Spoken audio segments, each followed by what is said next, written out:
Good morning, everyone. Are you all wondering why your rent is so high? The rent is so high, it's like $5,000 a month for a one bedroom apartment. And in some cases, not even a one bedroom apartment. It costs $5,000 a month. Well, guess what? I found out why, or one of the reasons why your rent is so ridiculously high compared to what you are making with your salary. So if you cannot afford $5,000 a month rent, if you are not making at least 400 or $500,000 a year, um, and and I know people might disagree with me. Hell, I don't even think you can afford $2,500 rent unless you are making roughly $200,000 a year.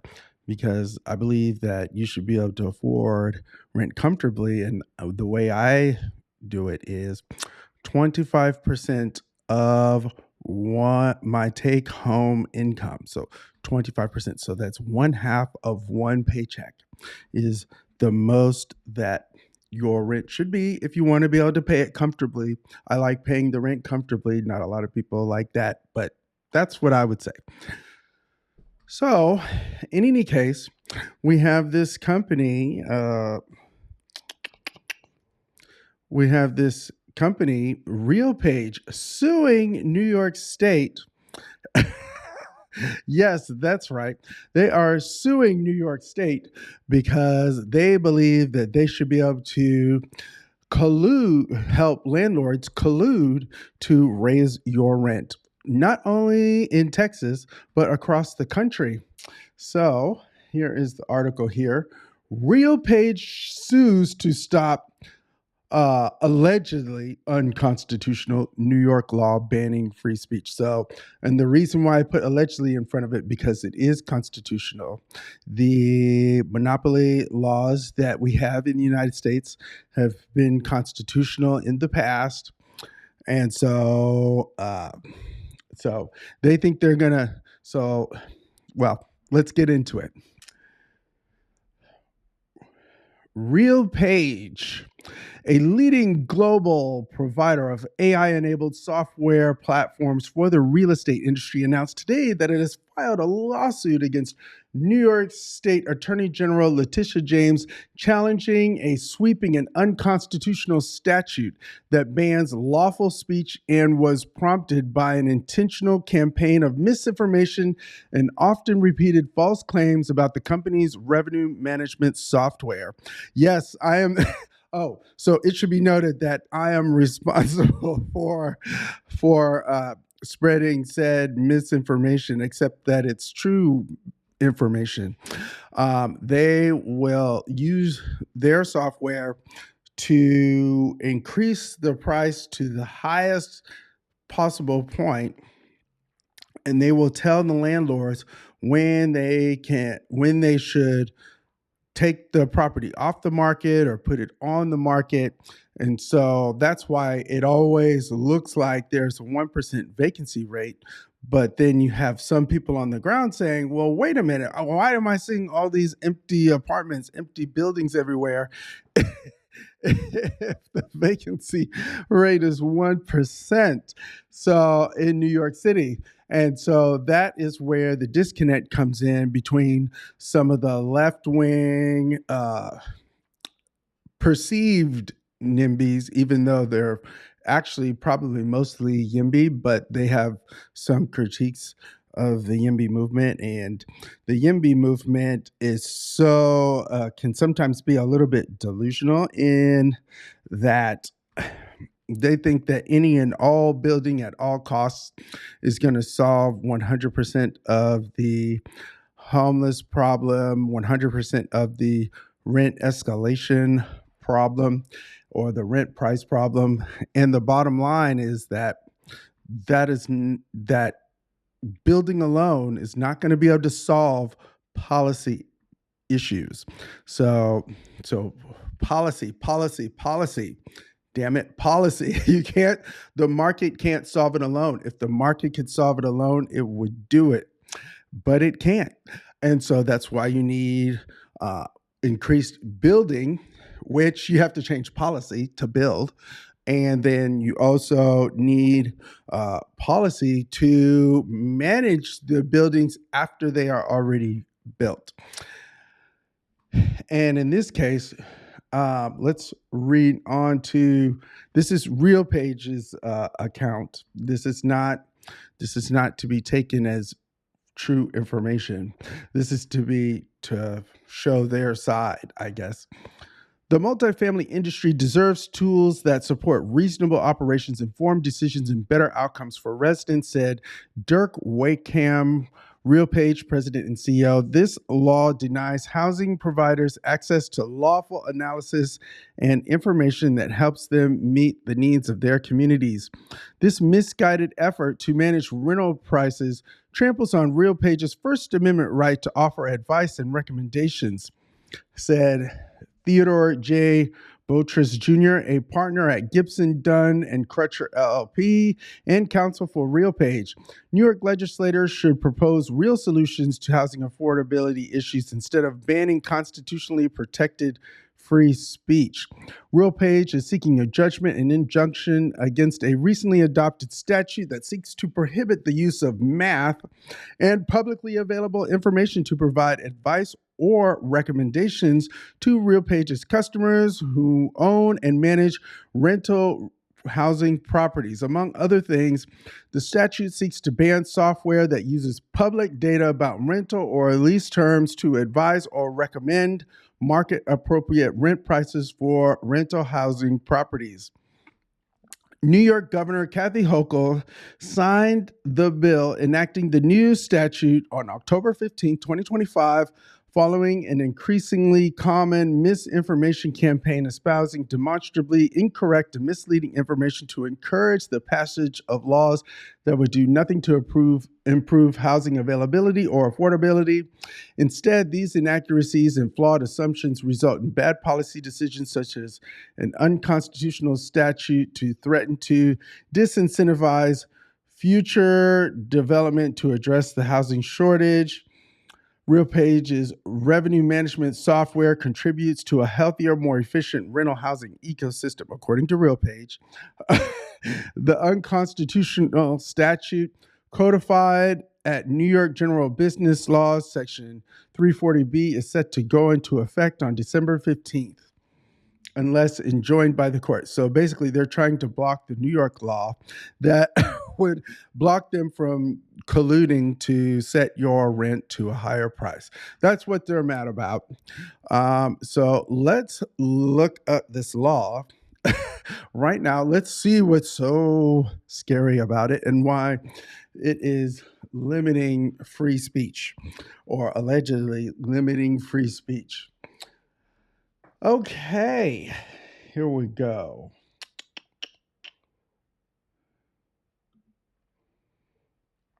Okay, agreements to not compete with respect to residential rental dwelling units. All right, let me just increase the size of this. Okay. Okay, so as used in this section, the following terms shall have the following meanings. Algorithm means a computational process that uses a set of rules to define a sequence of operations.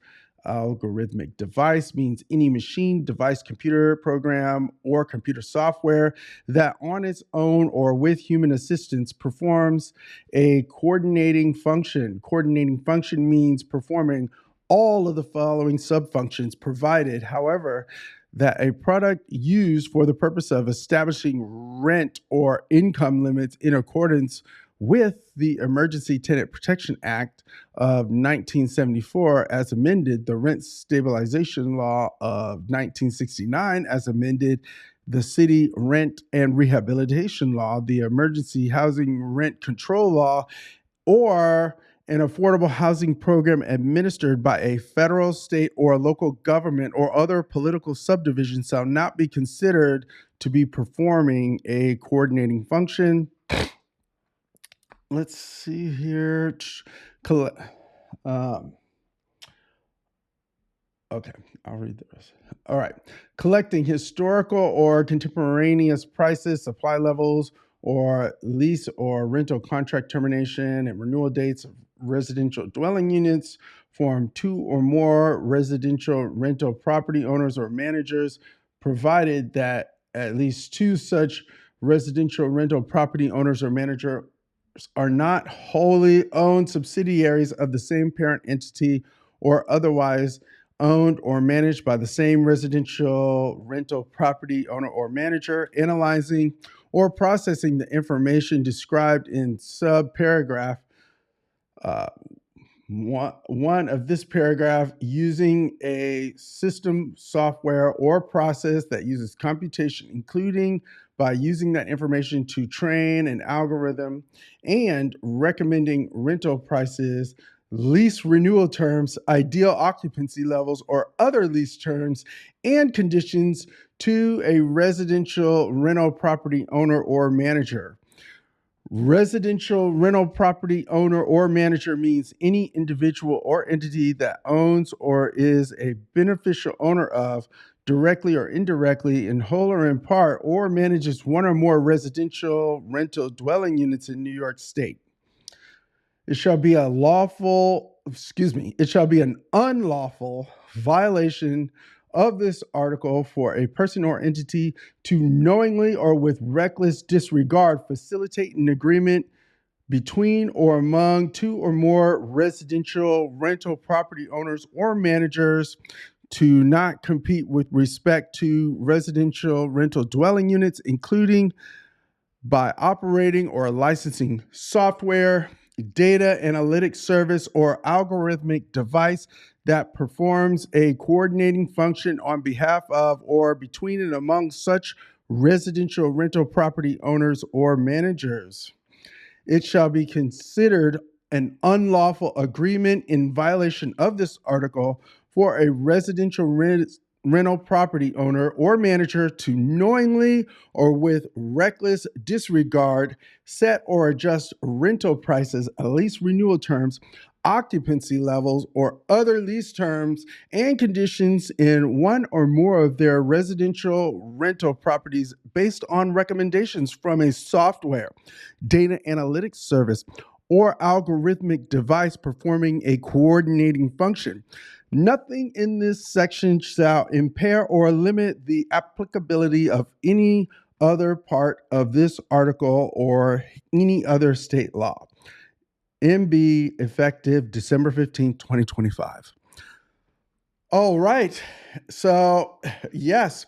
So basically, so this is the law here that will that ends RealPage's um, collusion software, rent collusion software that increases the prices that you have to pay to your landlord year after year after year after year after year. It never, like, the companies that have been using this, they will deliberately keep more properties off the market so that way they never achieve more than like 90%, 92% occupancy rate. So that way, if there's a chance at a price increase, they can immediately take advantage of it. And so that's why every year, even if your salary doesn't go up, or even if your salary goes down, you end up paying more for rent. And to me, this is insane. And I'm thrilled. I'm thrilled that Kathy Hochul signed this law. I'm thrilled that New York State passed it. Yes, I absolutely think they should be going after landlords, and they should, to be honest, I think they should repossess the property with eminent domain in order to, one, secure a property bank for the state of New York and the city of New York, the state of New York and New York City and whatever various other cities. So that way they can use it to put people in the houses. Like, because it's insane that the rent is is not tied to the reality of what people are making in real life in their salary. It needs to be capped at 25% of the take home pay. So that's after taxes, after, medical insurance and all that, 401k, after 401k. Um, and and they shouldn't be allowed to just keep units off the market. No, you're going to rent all of the units. All of the units need to be rented. Like all of the units need to be rented. 90%, that ain't good enough. We have like allegedly 1% vacancy rate, but probably more like 10% vacancy rate, which in New York City, that's like like 800,000 homes, 800,000 apartments. And that doesn't even include the corporate space that we're currently converting into new housing. So I would say that, look, I'm like, build it, build it. I'm 100% in the build it camp, but I'm also 100% in the camp that says we have more than enough units already to house people. They just don't want to house them for less than $5,000 a month for a one bedroom or studio apartment. And to that, I say that's bullshit. Fill the bucket, fill it, pack them in. Pack the people in. Look, I'm one of those people. I like a lot of people. I like living around a lot of people. I don't care what anybody else thinks. Oh, I need to live away from other people, and they got all kinds of issues. Those are their personal problems, but that's not my problem. I like living around a lot of people. If you don't like living around a lot of people, well, don't live in New York. I mean, it's that simple. At some point, yeah, don't live in New York. And also don't expect the taxpayer of New York to finance your lifestyle in the middle of nowhere. Like, gee whiz, like more of the taxes from New York City are going to pay for other people than anything else, than anyone else, than any other single city. New York is financing the whole country. Let me reiterate, New York City is financing the whole country. And and then when we want to use our money for us, everybody's, oh, they constantly need money for the subway. Da, da, da. Subway's generating $2.3 trillion in economic activity. No one else is doing that. No one else. By itself, it's probably a top 10 or top 20 economy just with New York City alone. So, so, so, look, I hope this lawsuit fails. I'm doing this video because I'm very passionate about this topic. And look, this might be enough to secure my vote for Kathy Hochul, even though she's, sometimes a shaky ally. She's shaky. She's wishy-washy. She's not sure. I'm like, girl. And I don't know. That could be just her playing politics, whatever.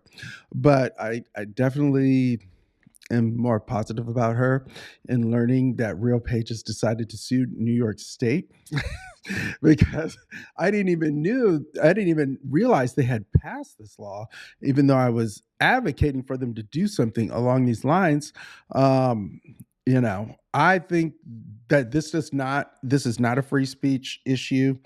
This is a greed issue, and people want a license to be endlessly greedy, and RealPage here is trying to say that their endless greed is an expression of their free speech. Look, the Supreme Court is an unreliable institution right now as it relates to the law and as it relates to the well-being of Americans and the civil rights and liberties for Americans. So I'm not convinced that RealPage will lose, but they should lose. And imagine that a Texas company helping landlords collude to get around the New York real estate laws. Look, you already got the benefit of buying real estate in New York City. And with that benefit of being allowed to invest in a thriving economy like New York City and make millions and millions and billions of dollars in New York City comes a responsibility to the community that is keeping New York City running. And that is, you can't collude on the rent prices. And so this RealPage software takes data from has landlords from all over the country along with New York City. So basically, they're managing the rent prices for the whole country. So what they said is, oh, well, us landlords can't collude directly. So we'll use this third party to do it for us. And they're giving us advice. So this is just another financial scam. That's all tech. That's all the tech innovation seems to be lately. It's not real innovation. It's like the innovation is the financialization, the scam, the financial scams. It's like the structured finance, but now it's that structured finance in real estate has now hit tech and real estate. So, and they're claiming, oh, this is some kind of free speech thing. No, it's not. It's greed, pure, flat out greed. And I hope that everybody is aware of it. And yeah, let me know what you think about this. But this is one part of the reason why your rent is higher than it's supposed to be. A significant part of the reason why when new buildings come up, the price doesn't go down that much as it probably should. Or when new buildings go up, maybe it doesn't go, maybe the prices don't come down at all, even though they built 10,000 new units in your area. Well, this is why. It's because you have RealPage software saying, oh, we know you built those 10,000 units, but don't list them yet. List a couple of them. At the most advantageous time, list a couple of them, and then wait a year or two, and then list the others. Like insane. And this is why when I was going on Zillow, I would notice properties that weren't filled would disappear from the app, or say something like not available, even though I knew in my building that technically it was empty. But why wasn't it showing up on Zillow? Why wasn't it showing up on StreetEasy? Yeah. So this, look, let me know what you think down in the comments about this, but this is insane. I think it's insane. I think that we should ban that outright. Ban RealPage outright. And we need more algorithm regulation. We need algorithm regulation. We need to, something related to algorithms. We need to ban data centers outright. All of them retroactively, or we need to ban future ones. I'll take either, because the algorithm, the AI isn't worth it, and we're all having to pay the costs, and they're causing our economy to crash when it doesn't need to crash. And this is why China calls the current innovation in American tech the fake economy.